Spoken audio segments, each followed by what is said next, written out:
When you think about the topic for this upcoming Wisdomfest, Jesus and politics, that may sound a little bit odd because for most of us, politics is a dirty word.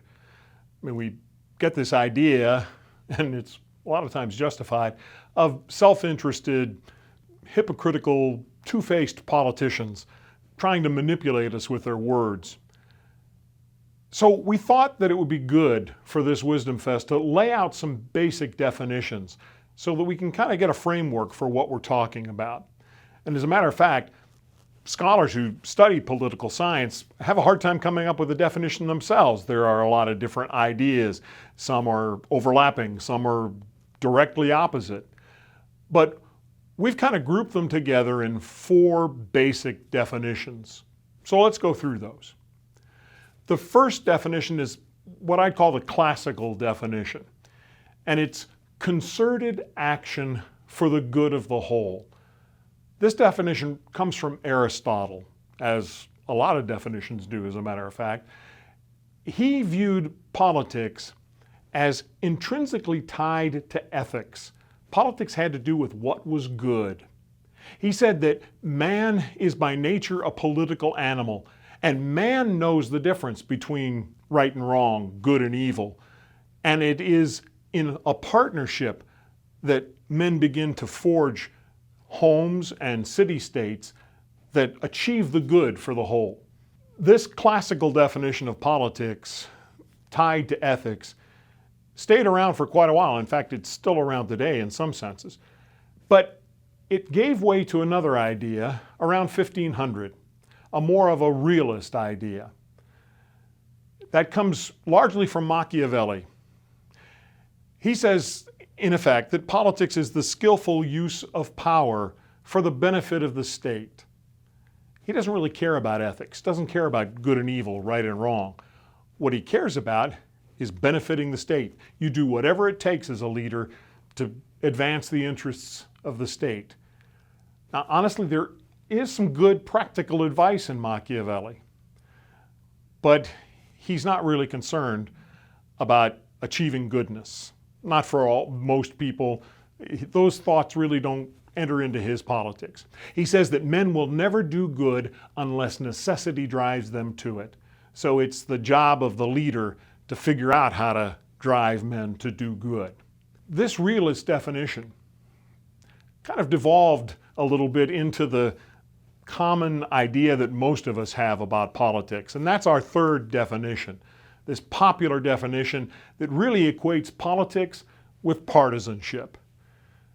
We view politics a lot as just someone advancing their own cause, trying to get ahead.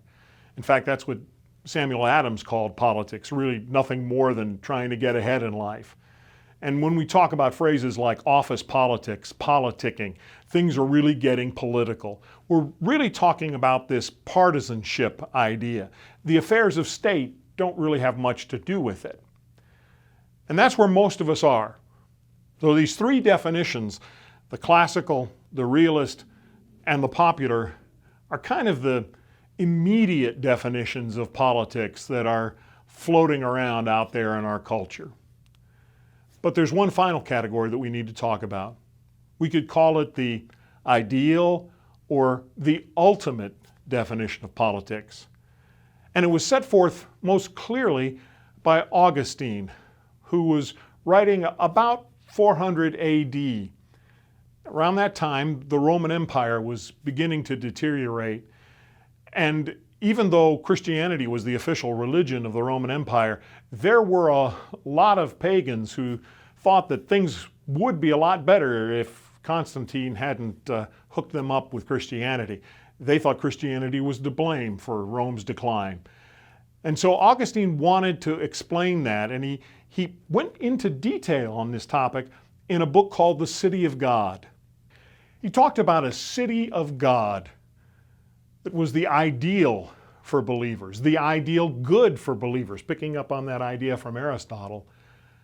But he also recognized that there's a city of men with selfishness and deceit and evil, the kind of world that Machiavelli talked about. So he was looking for a way that believers could live as citizens of the city of God while pilgrims in this city of man on earth right now. He wanted to see how the faithful can operate justly in an unjust world where selfish interests dominate, where the general welfare is rarely thought, where good and evil men are inextricably intermingled. It reminds me of what the writer of Hebrews said about Abraham, that he looked forward to the city that has a foundation whose designer and builder is God. Augustine said, "If any man uses this life with a reference to that other life, which he ardently loves and confidently hopes for, he may be called even now blessed." So these four definitions, the classical, the realist, the popular, those are the immediate ones that we see, really shouldn't be where we stop as Christians. We should look to that ultimate definition and understand how we can live here as pilgrims and sojourners and citizens of the city of God.